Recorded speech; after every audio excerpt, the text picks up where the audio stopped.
കേരളത്തിൽ തെരഞ്ഞെടുപ്പ് നടത്തുമ്പോൾ വളരെ വൃത്തിയായി തന്നെ അത് നടത്തണം. അതിന് സമയമായോ? തൽക്കാലമില്ല എന്നാണ് കേന്ദ്ര തെരഞ്ഞെടുപ്പ് കമ്മീഷന്റെ വിലയിരുത്തൽ. പിണറായിക്കും സഖാക്കൾക്കും മുഖത്തേറ്റ അടി തന്നെയാണിത്.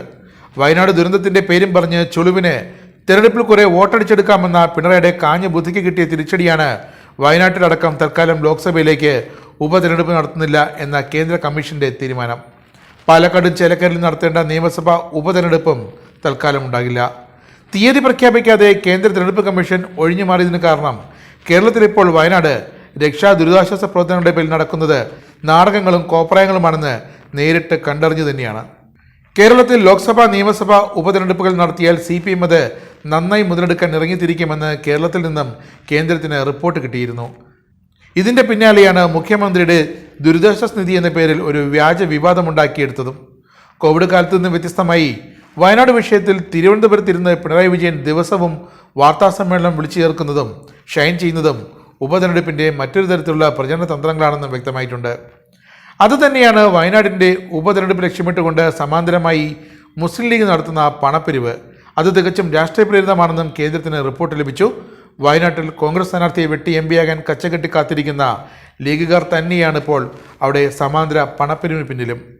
കേരളത്തിൽ ഇപ്പോൾ നടക്കുന്നത് തെരഞ്ഞെടുപ്പ് ലക്ഷ്യമിട്ടുകൊണ്ടുള്ള ദുരിതാശ്വാസ പ്രവർത്തനങ്ങളാണെന്ന് മുഖ്യ തെരഞ്ഞെടുപ്പ് കമ്മീഷന്റെ വിലയിരുത്തൽ ശരിയായ നിലപാടാണ് കേന്ദ്ര തെരഞ്ഞെടുപ്പ് കമ്മീഷനും. വയനാട്ടിലെ ദുരന്തഭൂമിയിലെ CPM സഖാക്കളുടെയും DYFI ബ്രിഗേഡുകളുടെയും ഷൈനിങ് അതിര് കടന്നു എന്നാണ് കേന്ദ്രത്തിന്റെ വിലയിരുത്തൽ. സേവാഭാരതി അടക്കം വളരെ മികച്ച രീതിയിൽ രക്ഷാപ്രവർത്തനത്തിന് ഇറങ്ങിയതാണ്. അവരെ അവിടുന്ന് തുരത്തി ഓടിക്കാനായിരുന്നല്ലോ സഖാക്കളും മന്ത്രിമാരും ഏറെ തിടുക്കം കാട്ടിയതും. ഊട്ടുപുര പൊട്ടിച്ച് മുസ്ലിം ലീഗുകാരെയും ഓടിച്ചു. VD സതീശൻ രംഗത്തുണ്ടായിരുന്നത് കൊണ്ട് യൂത്ത് കോൺഗ്രസ് ടീമുകളെ വിലക്കാൻ പിണറായിക്കും കൂട്ടർക്കും മടിയായി. എന്തിന്? സുരേഷ് ഗോപിയും ജോർജ് കുര്യനും വയനാട്ടിൽ വന്നപ്പോൾ പോലും എന്തൊരു അസഹിഷ്ണുതയായിരുന്നു ഇക്കൂട്ടർക്ക്. ഇതിനെല്ലാം കൂടി ചേർത്ത് പണി ഇതാ ഇരന്ന് വാങ്ങിയിരിക്കുന്നു ഇടതുകാർ വയനാട്ടിൽ. വയനാട്ടിൽ CPI സ്ഥാനാർത്ഥിയായതിനാൽ CPM പഴയ പണി തന്നെ ചെയ്യും, പാരപണിയും. പാലക്കാട് ചേലക്കര നിയമസഭാ മണ്ഡലങ്ങളിലെ ഉപതെരഞ്ഞെടുപ്പ് വിജയിച്ച് നിയമസഭയിൽ ശക്തി കാട്ടണം. അതിന് വയനാട് പ്രചരണ വിഷയമാക്കാം. കേന്ദ്രമൊന്നും തന്നില്ല, അതുകൊണ്ട് CPM പിരിച്ചെടുത്തു എന്നൊക്കെ പ്രചരിപ്പിച്ച് വോട്ട് നേടാം എന്നിങ്ങനെയുള്ള വ്യാമോഹങ്ങൾക്കാണ് കേരളത്തിൽ തെരഞ്ഞെടുപ്പ് തൽക്കാലമില്ലെന്ന ഒരൊറ്റ വാക്കിലൂടെ കേന്ദ്ര കമ്മീഷൻ തടയിട്ടത്.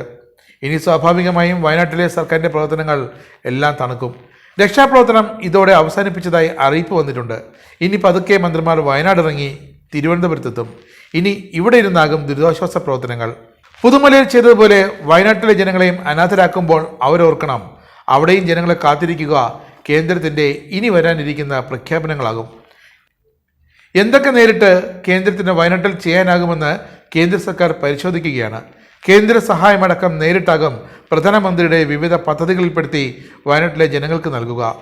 ഈ നീക്കത്തിന് കരുത്ത് പകരുന്നതാണ് തിരഞ്ഞെടുപ്പ് നീട്ടിവെച്ചുകൊണ്ടുള്ള തീരുമാനവും. വയനാട്ടിൽ കേന്ദ്രം ചെയ്യാൻ പോകുന്നതൊക്കെ കൈയും കെട്ടി നോക്കി നിൽക്കാനേ പിണറായിക്കും സഖാക്കൾക്കും പറഞ്ഞിട്ടുമുള്ളൂ.